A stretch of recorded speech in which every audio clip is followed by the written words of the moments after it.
Hello everyone, this is Diksha Rathore and welcome back to my channel. तो friends, next question discuss करेंगे child development and psychology से। बहुत important question है, तो जल्दी से वीडियो को लाइक एंड शेयर कर दीजिए और चैनल को सब्सक्राइब कर लीजिए। शुरू कर लेते हैं क्लास को। और ये बहुत इंपॉर्टेंट क्वेश्चन है, आप ना वीडियो को पॉज कर लिया करो और फिर अपना आंसर लगा लिया करो। और बाद में आपको ऐड टू कॉमेंट में अपना कॉमेंट जरूर करना है कि मैम आप मेरे जो है इतने क्वेश्चन सही हुए हैं आउट ऑफ 30। ओके, और क्विज क्वेश्चन आपको मिलेगा जिसका आंसर आपको कमेंट में करना है। So now friends, let's start. तो क्वेश्चन जो है, व्यक्तिगत विभिन्नता का क्या अर्थ है? ऑप्शन है, दो व्यक्तियों में शारीरिक भिन्नता होना। कोई दो व्यक्ति शारीरिक मानसिक योग्यता और संवेगात्मक दशा में समान और एक जैसे नहीं होते हैं।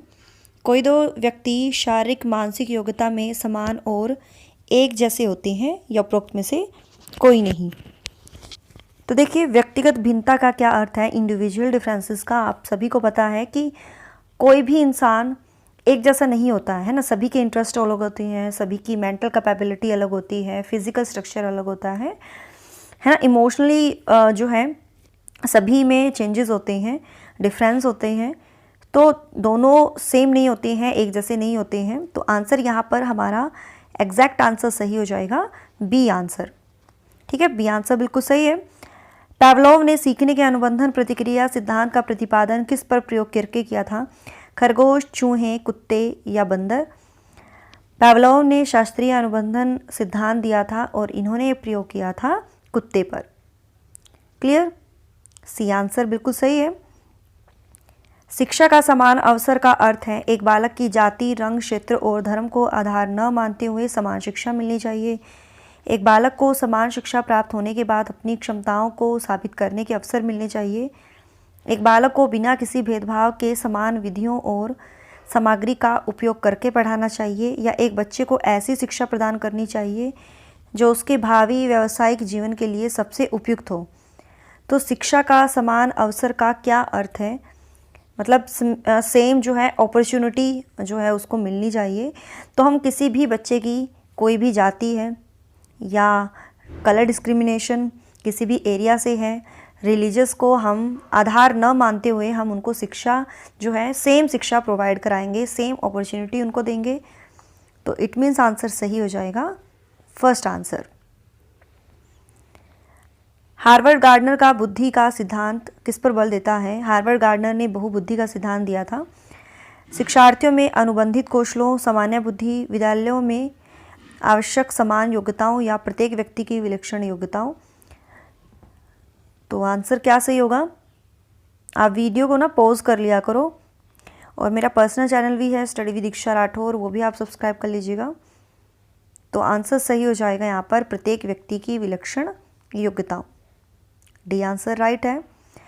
प्रतिभाशाली विद्यार्थी है, जो टैलेंटेड बच्चे होते हैं, अभिसारी चिंतक, अपसारी चिंतक, बहिर्मुखी या बहुत परिश्रमी? तो देखिए, प्रतिभाशाली बच्चे जो होते हैं ना, वो अभिसारी चिंतक होते हैं, और जो क्रिएटिव बच्चे होते हैं, सृजनात्मक बच्चे होते हैं, वो होते हैं अपसारी चिंतक। ठीक है, तो प्रतिभाशाली विद्यार्थी कौन से होते हैं? अभिसारी चिंतक। तो भूलना नहीं है आपको, ए आंसर राइट है। विद्यालयों को किसके लिए व्यक्तिगत विभिन्नताओं को पूरा करना चाहिए? व्यक्तिगत शिक्षार्थियों को विशिष्ट होने की अनुभूति कराने के लिए, व्यक्तिगत शिक्षार्थियों के मध्य खाई को कम करने के लिए, शिक्षार्थियों के निष्पादन और योग्यताओं को समान करने के लिए, या यह समझने के लिए कि क्यों शिक्षार्थी सीखने के योग्य या अयोग्य है? आंसर बताइए, क्या सही आंसर हो जाएगा? तो आंसर राइट होगा हमारा, यह समझने के लिए कि क्यों शिक्षार्थी जो है सीखने के योग्य या अयोग्य है। डी आंसर राइट है। निम्नलिखित में से कौन सा बुद्धि के मापन में प्रयोग नहीं किया जा सकता? प्रश्न का उत्तर देने में लगने वाला समय, विद्यार्थी की अनुकूलन क्षमता, विद्यार्थी की शिक्षक का ध्यान आकर्षित करने की योग्यता, या प्याजे संबंधी कार्य? तो बुद्धि के मापन में प्रयोग नहीं किया जा सकता। तो किसको? तो आंसर सही हो जाएगा, विद्यार्थी की शिक्षक का ध्यान आकर्षित करने की जो योग्यता है, ये बुद्धि के मापन में प्रयोग नहीं किया जा सकता। सी आंसर सही है। निम्न में से कौन सा मूल्यांकन का प्रकार नहीं है? मानक, निर्माणात्मक, योगात्मक या CCE? इवैल्यूएशन का टाइप नहीं है, तो वो है मानक। ए आंसर राइट है। नेक्स्ट क्वेश्चन है, शैशवकाल की अवधि है जन्म से 1 वर्ष तक, जन्म से 2 वर्ष तक, जन्म से 3 वर्ष तक या 2 से 3 वर्ष तक। तो शैशवकाल की जो अवधि है वो जन्म से 2 वर्ष तक की होती है। बी आंसर यहाँ पर सही हो जाएगा। कक्षा अध्यापक ने राघव को अपनी कक्षा में अपने कीबोर्ड पर स्वयं द्वारा तैयार किया गया मधुर संगीत बजाते हुए देखा। कक्षा अध्यापक ने विचार किया कि राघव में फिल करना है बुद्धि उच्च स्तरीय थी, स्थनिक, शारीरिक, गतिबोधक, संगीतमय या भाषाई। तो कौन सी बुद्धि उच्च स्तरीय थी? तो संगीत से रिलेटेड है, तो संगीतमय बुद्धि होगी। सी आंसर राइट है। नेक्स्ट क्वेश्चन है, सृजनात्मक मौलिक परिणामों को अभिव्यक्त करने के लिए मानसिक प्रक्रिया यह कथन है। कोल एवं ब्रूस का, ड्रेवहल का, डिहान का या क्रो एंड क्रो? तो आंसर राइट होगा हमारा क्रो एंड क्रो। अगला है, विकास का अर्थ है परिवर्तनों की उत्तरोत्तर श्रृंखला, अभिप्रेरणा के फलस्वरूप होने वाले परिवर्तनों की उत्तरोत्तर श्रृंखला, अभिप्रेरणा एवं अनुभव के फलस्वरूप होने वाले परिवर्तनों की उत्तरोत्तर श्रृंखला या परिपक्वता एवं अनुभव के फलस्वरूप होने वाले परिवर्तनों की श्रृंखला। तो विकास का क्या अर्थ है? और सभी अपना फीडबैक ज़रूर दीजिए कि आपको क्वेश्चन कितने पसंद आते हैं। फीडबैक ज़रूर दीजिए ताकि मुझे भी मोटिवेशन मिले और अच्छा करने का। और लाइक कर दीजिए वीडियो को, शेयर कर दीजिए। तो विकास का अर्थ होता है अभिप्रेरणा एवं अनुभव के फलस्वरूप होने वाले परिवर्तनों की उत्तरोत्तर श्रृंखला। सी आंसर राइट है। मनोविज्ञान की बहिदर्शन विधि के जनक हैं टाइडमैन, वुडवर्थ, जेबी वॉटसन या फ्रायड? बहिदर्शन विधि के जनक हैं तो वो हैं जेबी वॉटसन। शिक्षा मनोविज्ञान ने स्पष्ट व निश्चित स्वरूप कब धारण किया? 1900 में, 1920, 1930 या 1940? स्पष्ट व निश्चित स्वरूप धारण किया है 1920 में। बी आंसर राइट है। नेक्स्ट क्वेश्चन है, कौल्सनिक शिक्षा मनोविज्ञान का आरंभ किससे मानते हैं? अरस्तु से, सुकरात से, प्लेटो से या लॉक से? तो 16वीं शताब्दी में मनोविज्ञान को सबसे पहले आत्मा का विज्ञान माना था अरस्तु ने।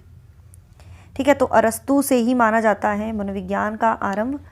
फिर उसके बाद मन और मस्तिष्क का विज्ञान माना गया था। फिर उसके बाद चेतना का विज्ञान, और प्रेजेंट टाइम में विज्ञान जो है मनोविज्ञान व्यवहार का विज्ञान है। ठीक है, तो अरस्तु मानते थे कि जो मनोविज्ञान है वो आत्मा का विज्ञान है। सीखना किससे प्रभावित होता है? आत्मा से, मन से, बुद्धि से या प्रेरणा से? जब हम मोटिवेट होते हैं किसी काम को करने के लिए तभी हम उसको सीख पाते हैं। तो डी आंसर सही हो जाएगा, प्रेरणा से। खेल को ऐच्छिक या आत्म प्रेरित क्रिया किस मनोवैज्ञानिक ने बताया? फ्रायड ने, स्टर्न ने, जेम्स ड्रेवर ने या अरस्तु ने? तो खेल को ऐच्छिक या आत्म प्रेरित क्रिया ये माना है स्टर्न ने। बी आंसर राइट है। निम्नलिखित में से समाजमिति विधि के प्रणेता हैं? हर्बर्ट, जीन पियाजे, J.L. मोरेनो या थॉर्नडाइक? समाजमिति विधि के प्रणेता हैं J.L. मोरेनो। बालकों में खेलों से विकसित होने वाली शक्तियां हैं शारीरिक, मानसिक, सामाजिक या उपरोक्त सभी? तो खेलों से विकसित होने वाली जो शक्तियां हैं, खेलों से बच्चों का फिजिकल डेवलपमेंट होता है, मेंटल डेवलपमेंट होता है और सोशल डेवलपमेंट होता है, तीनों ही होते हैं। तो डी आंसर राइट है। मौर्य मॉन्टेसरी पद्धति में शिक्षा किस माध्यम से दी जाती है? गीतों द्वारा, खेलों द्वारा, उपहारों द्वारा या उपरोक्त सभी? तो मौर्य मॉन्टेसरी जो पद्धति है ना उसमें शिक्षा जो है इन सभी के द्वारा दी जाती है, गीतों के द्वारा भी, खेल के द्वारा भी और उपहारों द्वारा भी। ठीक है, डी आंसर राइट है। निम्नलिखित में से अधिगम का सिद्धांत नहीं है? संबंधवाद का सिद्धांत, डॉपलर सूच का सिद्धांत, अनुकूलित अनुक्रिया का सिद्धांत या पुनर्वलन का सिद्धांत? अधिगम का सिद्धांत नहीं है तो वो है डॉपलर सूच का सिद्धांत। देखिए सूच का सिद्धांत तो है लेकिन डॉपलर सूच का सिद्धांत नहीं है, ठीक है। तो बी में कंफ्यूज नहीं होना है, बी आंसर यहाँ पर सही हो जाएगा। वह प्रथम अमेरिकी मनोवैज्ञानिक जिसने पशुओं पर सर्वप्रथम प्रयोग किए, बागले, कोहलर, थॉर्नडाइक या पैवलोव। और इस मनोवैज्ञानिक को ना पशु मनोविज्ञान का जनक माना जाता है, तो ये है थॉर्नडाइक। क्लियर? निम्नलिखित में से कौन सा मनोविज्ञान का बंध मनोविज्ञान या संयोजनवाद कहलाता है? हल का, स्किनर का, कोहलर का या थॉर्नडाइक का? तो मनोविज्ञानिक का जो मनोविज्ञान है जिसको हम संयोजनवाद का सिद्धांत भी कहते हैं, तो ये कहलाता है थॉर्नडाइक का मनोवैज्ञानिक बंध मनोविज्ञान या संयोजनवाद कहलाता है। गेस्टाल्ट के सिद्धांत का शिक्षा में अनुप्रयोग है? स्थिति का स्पष्ट संगठन, अधिगम स्तर के अनुकरण, यहाँ पर डियर अनुसार आएगा, अधिगम स्तर के अनुसार, परिस्थितियों का निर्माण, सब क्रिया द्वारा खोज हेतु प्रोत्साहन या उपरोक्त सभी? आंसर राइट है, उपरोक्त सभी। सक्रिय अनुबंधन का निम्नलिखित में से शिक्षा में कौन सा अनुप्रयोग नहीं है? व्यवहार को अपेक्षित रूप देना, मनस्तापी बालकों के प्रशिक्षण में व्यवहार को अपेक्षित रूप देना या उपरोक्त में से कोई नहीं? सक्रिय अनुबंध आंसर राइट है, व्यवहार को अपेक्षित रूप देना, सी आंसर सही है। एक आदर्श अध्यापक में पाया जाने वाला गुण है लोक तंत्रात्मक दृष्टिकोण, विषय वस्तु पर अधिकार, बाल मनोविज्ञान का ज्ञान या ये सभी? तो आइडियल टीचर में ये तीनों ही गुण बहुत इंपॉर्टेंट है कि वो डेमोक्रेटिक पॉइंट ऑफ व्यू रखे, अपने कंटेंट पर उसका जो है अधिकार हो, अच्छे से समझ हो और बाल मनोविज्ञान की समझ हो। तो डी आंसर सही है।